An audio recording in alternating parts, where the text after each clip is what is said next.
Teen Reads Stop the Summer Slide, sponsored by Independent Bank.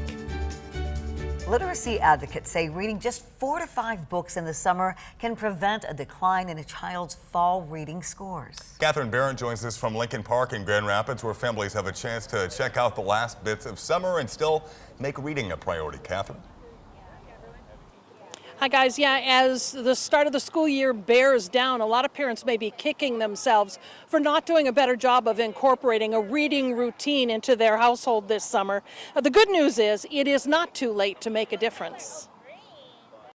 It's not too late. I mean, of course, we can't turn back the clock. That being said, it's never too late to start getting into some healthy routines to kind of get their brains active again for the school year. As a librarian, there's really, maybe 6 things you can do, and that's read, read, read, read, read, read. The first bit of advice really is most important because it sets a child up for other types of learning. Reading really has been shown to help stimulate the brain activity that helps with learning in a variety of different ways, and can kind of get their brains recharged before the school year. And the books don't have to be academic. In fact, reading for pleasure, reading fiction, storybooks can be just as beneficial as reading what seems like academic text. KDL librarian Ty Papke has advice for parents scrambling to prepare for back to school. In addition to reading, he says writing. I mean, writing, it stimulates all the same learning neural pathways as reading in addition to some other ones. And so writing is huge for developing literacy skills. Papke says it's also important to do, and that can mean a lot of things. Get out and explore the world, right?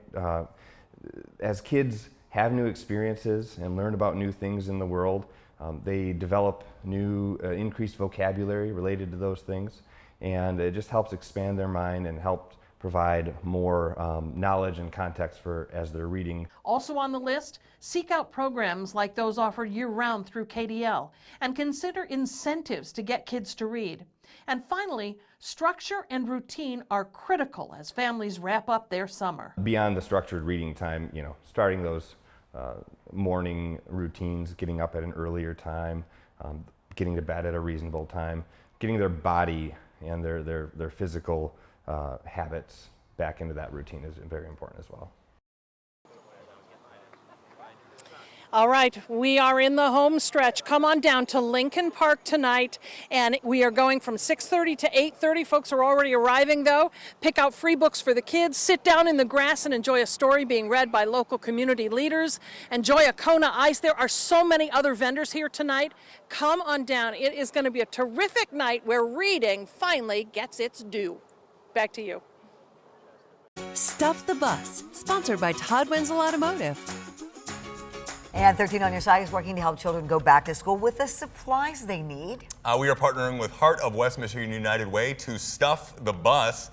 We want to fill a school bus with supplies to give to local schools, but we need your help. We do indeed. So tomorrow we're going to have a school bus in the 13 on Your Side parking lot from 7 in the morning until 8 o'clock at night. That means we have 13 hours to fill it. So please drive by and drop off some school supplies.